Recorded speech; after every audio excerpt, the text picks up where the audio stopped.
നമസ്കാരം. ഇന്നലെ രാത്രി 8:30 ഇന്ത്യൻ പ്രധാനമന്ത്രി നരേന്ദ്രമോദി രാഷ്ട്രത്തെ അഭിസംബോധന ചെയ്തു. സാധാരണയായി ഇത്തരം വിഷയങ്ങളിൽ രാഷ്ട്രത്തെ അഭിസംബോധന ചെയ്യാറില്ല. കാരണം കുറച്ചുകൂടി എല്ലാ ജനങ്ങളെയും ബാധിക്കുന്ന അല്ലെങ്കിൽ മറ്റ് തരത്തിലുള്ള വിഷയങ്ങൾ, അല്ല പാർലമെൻറ്റിൽ ഒരു ബില്ല് പാസ്സായെന്നോ പാസ്സായില്ല എന്നുള്ള വിഷയങ്ങൾ സ്വാഭാവികമായും പ്രധാനമന്ത്രി വന്ന് രാഷ്ട്രത്തെ അഭിസംബോധന ചെയ്ത് സംസാരിക്കാറില്ല. പക്ഷേ എന്ത് വിഷയത്തിലാണ് താൻ രാഷ്ട്രത്തെ അഭിസംബോധന ചെയ്യുന്നത് എന്ന് പോലും നേരത്തെ പറഞ്ഞില്ല. ഒരു വലിയ സസ്പെൻസ് ഉണ്ടായിരുന്നു. 8:30 വരെ ആ സസ്പെൻസ് ഉണ്ടായിരുന്നു. 8:30 അദ്ദേഹം വന്നത്. കുറേ അധികം കാര്യങ്ങൾ അദ്ദേഹം പറഞ്ഞു. ഈ വനിതാ ബില്ല് പരാജയപ്പെട്ടപ്പോൾ ഡെസ്കിലടിച്ച് വിജയാഘോഷിച്ചു പാർലമെൻറ്റിലുള്ളവർ. അതിൽ വനിതകളും ഉണ്ടായിരുന്നു. ഇന്ത്യൻ വനിതകളോട്, സ്ത്രീകളോട് ഞാൻ മാപ്പ് ചോദിക്കുന്നു, അങ്ങനെയൊക്കെ വളരെ അതിവൈകാരികമായി ഒരുപാട് കാര്യങ്ങൾ പറഞ്ഞു. ഇന്ത്യൻ രാഷ്ട്രീയത്തിൻ്റെ ദിശാബോധം തന്നെ തിരിക്കുന്ന രീതിയിൽ വനിതാ ബില്ല് മറ്റൊരു തലത്തിലേക്ക് വളർന്നിരിക്കുകയാണ്. ഡീലിമിറ്റേഷനുമായി ബന്ധപ്പെടുത്തി അതാണ് ഞങ്ങളുടെ പ്രശ്നം എന്ന് പറഞ്ഞു.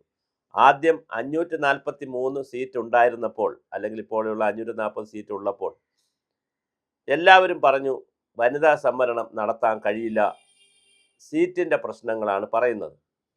പക്ഷേ അത് കഴിഞ്ഞതിന് ശേഷം ഈ 543 നിന്ന് കൊടുക്കുന്ന കഥ അപ്പോൾ പറഞ്ഞെങ്കിൽ വളരെ ഗൗരവമായി അതാരും സീരിയസ് ആയിട്ടും എടുത്തില്ല. ഈ 543 നിന്ന് 3 കൊടുക്കുന്നതിനെക്കുറിച്ചുള്ള ചർച്ചയും വഴിമുട്ടി. കോൺഗ്രസ് 10-30 വർഷം കൊണ്ട് ഇത് പറയുന്നതല്ലാതെ കൃത്യമായി അതിനൊരു നടപടി പാർലമെൻറ്റിൽ വരുന്നില്ല. പക്ഷെ ആദ്യമായിട്ടാണ് പാർലമെൻറ്റിൽ വളരെ കൃത്യമായ ഒരു നിയമം വന്നത്. 2023 നാരീവന്ദൻ അധിനിയം എന്ന് പറയുന്നൊരു നല്ല ബില്ല് വന്നു. ആ ബില്ല് എല്ലാവരും കൂടെ പാസ്സാക്കി. 33% സംവരണം കൊടുക്കണം. പക്ഷേ ഇപ്രാവശ്യം അത് ഡീലിമിറ്റേഷനുമായി ബന്ധപ്പെടുത്തി വന്നപ്പോഴാണ് അതിൻ്റെ രാഷ്ട്രീയമുണ്ട് എന്ന് പറഞ്ഞ് BJP രാഷ്ട്രീയം കളിക്കുന്നു എന്ന് പറഞ്ഞ് കോൺഗ്രസ് ബഹളമുണ്ടാക്കിയത്. പക്ഷേ ഈ കളിയിൽ തോറ്റിരിക്കുന്നത് കോൺഗ്രസും കേരളവുമാണ്. കേരളം തോറ്റിരിക്കുകയാണ് എന്നുള്ളതാണ്. അതായത് ശരിക്കു പറഞ്ഞാൽ ഈ ഡീലിമിറ്റേഷൻ ജനസംഖ്യാടിസ്ഥാനത്തിലാണ് നടത്തേണ്ടതെങ്കിലും 1971 ശേഷം 25 വർഷം വീതം 2 പ്രാവശ്യം ഇത് ഫ്രീസ് ചെയ്തെങ്കിലും അത് പിന്നെ നമ്മുടെ അദ്ദേഹത്തിൻ്റെ ഈ വാജ്പേയിയുടെ കാലത്തും ഇന്ദിരാഗാന്ധിയുടെ കാലത്തും 25 വർഷത്തേക്ക് വീതം ഈ ജനസംഖ്യാനുപാതികമായി ഡീലിമിറ്റേഷൻ നടത്തുന്നത് ഫ്രീസ് ചെയ്തെങ്കിലും 2026 അതിൻ്റെ കാലാവധി കഴിഞ്ഞു. അപ്പോൾ ഡീലിമിറ്റേഷൻ വച്ചാണ് സീറ്റ് വിഭജനം നടത്തുകയാണെങ്കിൽ ചിലപ്പോൾ നമുക്ക് കുറവ് വരാം. പക്ഷേ അതല്ല, 50% സീറ്റ് എല്ലാ മണ്ഡലത്തിലും എല്ലാ സംസ്ഥാനങ്ങൾക്കും കൂട്ടാം, അങ്ങനെ ഒരു ഫോർമുല എടുക്കാം എന്ന് പറഞ്ഞപ്പോൾ ആ ഫോർമുലയിൽ വീഴണമായിരുന്നു കോൺഗ്രസ്.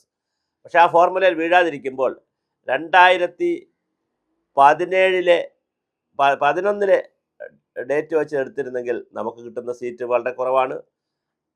അതേസമയം 2027 ഇനി വരാൻ പോകുന്ന സെൻസസ് വെച്ചിട്ടാണ് നമുക്ക് സീറ്റ് കണക്കാക്കുന്നതെങ്കിൽ വീണ്ടും നമുക്ക് കുറയാൻ സാധ്യതയുണ്ട്. അപ്പോൾ പിന്നെ എന്താണ് ഒരു മാനദണ്ഡം? ജനപ്രാതിനിധ്യ നിയമം അനുസരിച്ച് ഇന്ത്യൻ പാർലമെൻറ്റിൽ ഭരണഘടനയുടെ 81-82 ഭേദഗതി അനുസരിച്ച്, അല്ല 81-82 അനുച്ഛേദം അനുസരിച്ച് ഒരാളിനൊരു വോട്ട് എല്ലാവർക്കും തുല്യമായ വോട്ട് എന്ന് പറയുന്നൊരു സങ്കല്പം വരുമ്പോൾ അതിനെ എങ്ങനെയാണ് ജനസംഖ്യ ആനുപാതികമല്ലാതെ മാറ്റുക എന്നുള്ള ഒരു ചോദ്യം വളരെ പ്രധാനമാണ്. അപ്പോൾ അതേസമയം ജനസംഖ്യ ആനുപാതികം എന്ന് പറയുമ്പോഴൊപ്പം തന്നെ അതിലേക്ക് മറ്റൊരു വെയിറ്റേജ് കൊടുക്കാൻ പറ്റുമോ? എന്താണ് മറ്റു കൊടുക്കേണ്ട ഒരു വെയിറ്റേജ്? ഒന്ന്, പിന്നെ കുടുംബാസൂത്രണം ഭംഗിയായി നടത്തിയ സംസ്ഥാനം, അതുപോലെ തന്നെ പിന്നെ രണ്ടാമതായി വികസന ഇൻഡെക്സ് എടുക്കുന്ന കാര്യങ്ങൾ, മൂന്നാമതായി റിസോഴ്സ് അലോക്കേഷൻ്റെയും, അതുപോലെ തന്നെ നാലാമതായി ഇൻകം, ഓരോ സംസ്ഥാനത്തു നിന്ന് വരുന്ന ഇൻകത്തിൻ്റെ കണക്ക് എത്ര എന്ന് നോക്കി, അങ്ങനെ നിരവധി കണക്കുകൾ കൂടെ നോക്കി ഒരു ഇൻഡെക്സ് ഉണ്ടാക്കാൻ പറ്റുമോ എന്നുള്ളതും ഈ രാജ്യം ചർച്ച ചെയ്യേണ്ട ഒരു വിഷയമാണ്. പക്ഷെ അതിവൈകാരികമായി പ്രധാനമന്ത്രി പറഞ്ഞത് കൊണ്ട് മാത്രം തീരുന്ന ഒരു വിഷയമല്ല, വളരെ ഗുരുതരമായ രാഷ്ട്രീയ പ്രത്യാഘാതങ്ങൾ ഉണ്ടാക്കാൻ പോകുന്ന വിഷയമാണ്. എന്തായാലും BJP ഇതിൻ്റെ നേട്ടം കൊയ്യും. എങ്ങനെയായാലും ഈ ബില്ല് കൊണ്ടുവന്നിരുന്നെങ്കിൽ അത് ഞങ്ങൾ പാസ്സാക്കിയവർ എന്നുള്ള നേട്ടം കൊയ്യും. അതേസമയം ബില്ല് പരാജയപ്പെട്ട സാഹചര്യത്തിൽ അവർ പറയും ബില്ലിനെ പറഞ്ഞു കഴിഞ്ഞു. ഡൽഹിയിലൊക്കെ രാഹുൽ ഗാന്ധിയുടെ, നാസിക്കിലും ഡൽഹിയിലുമൊക്കെ രാഹുൽ ഗാന്ധിയുടെ ഉൾപ്പെടെ പിന്നെ കത്തിക്കുന്ന രാജീവ് ഗാന്ധിയെ ഉൾപ്പെടെ പ്രതിമ ഉൾപ്പെടെ പിന്നെ ഡ്യൂപ്ലിക്കേറ്റ് കാര്യങ്ങളൊക്കെ ഉണ്ടാക്കി കത്തിക്കുന്ന രീതിയിലേക്കൊക്കെ കാര്യങ്ങൾ പോയി. അപ്പോൾ ഇത് വളരെ വളരെ ഗുരുതരമായ രാഷ്ട്രീയ പ്രശ്നമായി രാജ്യത്ത് വളരുന്നുണ്ട്. ഇനി ഇപ്പോൾ തമിഴ്നാടിലും ബംഗാളിലുമൊക്കെ തിരഞ്ഞെടുപ്പിൽ BJPയുടെ മുഖ്യ ആയുധം ഇത് തന്നെയായിരിക്കും. എന്ത് തന്നെയായിരുന്നാലും വളരെ രസകരമാണ് കാര്യങ്ങൾ. രാജ്യത്ത് ആലുങ്ക പഴുക്കുമ്പോൾ കാക്കയ്ക്ക് വായ്പുണ്ടെന്ന് പറയുന്ന പോലെ നമ്മെ സംബന്ധിച്ചിടത്തോളം, അല്ലെങ്കിൽ ഞാനൊക്കെ ചിന്തിക്കുന്നത്, ഈ വനിതകളുടെ വിഷയം വരുമ്പോൾ അവർക്ക് സമ്പത്ത് കൈകാര്യം ചെയ്യുന്ന വിഷയമായാലും അധികാരം കൊടുക്കുന്ന വിഷയമായാലും അതിൽ വരുമ്പോൾ എല്ലാവരും ഒന്നിക്കും. മാത്രമല്ല, വനിതകളെയും കൂടെ നിർത്താൻ പുരുഷ സമൂഹത്തിന് കഴിയുന്നു എന്നുള്ളത് വളരെ ഗുരുതരമായ ഒരു പ്രതിസന്ധിയാണ്. പക്ഷെ എന്ത് ചെയ്യാം, കാലം അങ്ങനെയാണ് തീരുമാനിക്കുന്നത്. ഇതിപ്പോഴും ആയിട്ടില്ല. ഗ്രീക്കിലാണ് ആദ്യമായി ജനാധിപത്യത്തിൻ്റെ ചെറിയ വേരുകൾ വന്നത്. ആ ജനാധിപത്യത്തിൽ സ്ത്രീകൾക്കോ അതുപോലെ തന്നെ പിന്നെ സമ്പന്നത ഇല്ലാത്ത സാധാരണക്കാർക്കോ ഒന്നും വോട്ടില്ലായിരുന്നു. കുറച്ച് എഡ്യൂക്കേറ്റഡ് ആയിട്ടുള്ള സമ്പന്നർക്ക് മാത്രമായിരുന്നു വോട്ട്. അവിടെ നിന്ന് മാറി എല്ലാവർക്കും സാർവത്രികമായി വോട്ട് കൊടുക്കുന്ന ഒരു രീതിയിലേക്കൊക്കെ ഭാരതം വന്നു. 21 വയസ്സായിരുന്നതിനെ 18 വയസ്സാക്കി. വളരെ മാതൃകാപരമായ ഒരു പ്രവർത്തനം നടത്തുന്ന ഈ രാജ്യത്ത് ഇങ്ങനെ വന്നത് വളരെ വേദനാജനകമാണ്. ഒരു കാരണവശാലും അത് പ്രൊമോട്ട് ചെയ്യാൻ പറ്റുന്നതല്ല, അംഗീകരിക്കാൻ കഴിയുന്നതല്ല. BJPയുടെ രാഷ്ട്രീയ കുടലതന്ത്രങ്ങളായാലും കോൺഗ്രസിൻ്റെ ഈ രാഷ്ട്രീയ തന്ത്രങ്ങളായാലും NDA എന്ന മുന്നണിയെ ഇതിൻ്റെ പേരിലെങ്കിലും ഒന്നിപ്പിക്കാൻ തമ്മിലടിച്ച് കിടക്കുന്ന പരസ്പരം പോരടിക്കുന്ന NDA മുന്നണിയെ ഇതിൻ്റെ പേരിലെങ്കിലും ഒന്നിപ്പിക്കാൻ കഴിയുമോ എന്ന് നോക്കി അതിൽ വിജയിക്കുകയും ചെയ്തതിലൊക്കെ കാണുന്ന വളരെ വളരെ വിശാലമായിട്ടുള്ള രാഷ്ട്രീയ താല്പര്യങ്ങൾ എല്ലാ ഭാഗത്തു നിന്നും വരുമ്പോൾ അതിനെ മാറ്റിവെച്ചുകൊണ്ടുള്ള ഗൗരവതരമായ ഒരു ഇടപെടൽ നടക്കുന്നില്ല രാജ്യത്തെന്നുള്ളത് വളരെ ഗുരുതരമായ ഒരു സാമൂഹ്യ വിഷയമാണ്. ഒരു സ്ത്രീ വിഷയം എന്ന് പറഞ്ഞ് നമ്മൾ മാറ്റരുത്. സ്ത്രീകൾക്ക് പിന്നെ സംവരണം കൊടുത്തില്ല, അതുകൊണ്ടൊരു സ്ത്രീ വിഷയമാണ് എന്ന് പറഞ്ഞല്ല നമ്മൾ മാറ്റേണ്ടത്. ഇതൊരു വലിയ സാമൂഹ്യ വിഷയമാണ്, രാഷ്ട്രീയ വിഷയമാണ്. സ്വതന്ത്ര ഇന്ത്യയിൽ ഞങ്ങൾ പ്രധാനമന്ത്രിയാക്കിയില്ലേ, പ്രസിഡൻ്റാക്കിയില്ലേ, ഞങ്ങൾ ധനകാര്യമന്ത്രിയാക്കിയില്ലേ, അല്ലെങ്കിൽ ഞങ്ങൾ ഡൽഹിയിൽ ഇങ്ങനെ ആരെങ്കിലും 1-2 പേരെ അവിടെ ആക്കിയില്ലേ ഇവിടെ ആക്കിയില്ലേ എന്ന് ചോദിക്കുന്നതിന് പകരം വളരെ കൃത്യമായി 33%, ശരിക്കും പറഞ്ഞാൽ 50% കൊടുക്കണം.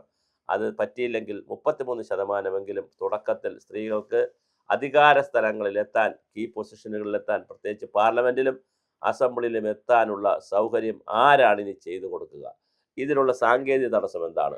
ഇത് ഗൗരവമായി രാജ്യം ചർച്ച ചെയ്യണം. സർവ്വകക്ഷികളും ഇരുന്ന് ചർച്ച ചെയ്ത് അതിന് പരിഹാരമുണ്ടാക്കണം. നേരത്തെ 543 നിന്ന് നേരത്തെ പറഞ്ഞു 540 നിന്ന് കൊടുക്കാൻ പറ്റൂല, ഇപ്പം പറയണോ 543 കൊടുത്തൂടെ, എന്തിന് 850ലേക്ക് പോകുമെന്ന് ചോദിക്കുന്നു. അങ്ങനെ എന്തെങ്കിലുമൊക്കെ തൊടുന്യായങ്ങൾ പറഞ്ഞ്, എന്തെങ്കിലുമൊക്കെ മുട്ടാന്യായങ്ങൾ പറഞ്ഞ് ബില്ല് പരാജയപ്പെടുകയും അത് നീട്ടിവെക്കുകയും ഒക്കെ ചെയ്യുന്ന സാഹചര്യമാണ് രാജ്യത്തുള്ളത്. അത് പ്രോത്സാഹനകരമല്ല, അല്ലെങ്കിൽ അത് പ്രോത്സാഹിപ്പിക്കേണ്ട വിഷയമല്ല. വളരെ കൃത്യമായി ഇനി 543 നിന്ന് കൊടുക്കുകയോ 850 നിന്ന് കൊടുക്കുകയോ ഡീലിമിറ്റേഷൻ നടത്തുകയോ എന്ത് കുന്ത്രാണ്ടം ചെയ്തിട്ടായാലും ശരി 33% സംവരണം അടിയന്തരമായി കൊടുക്കുന്നതിനെക്കുറിച്ച് കേന്ദ്ര സർക്കാരും പ്രതിപക്ഷവും ഒരു തലത്തിലിരുന്ന് തന്നെ ചിന്തിക്കേണ്ടതാണ്.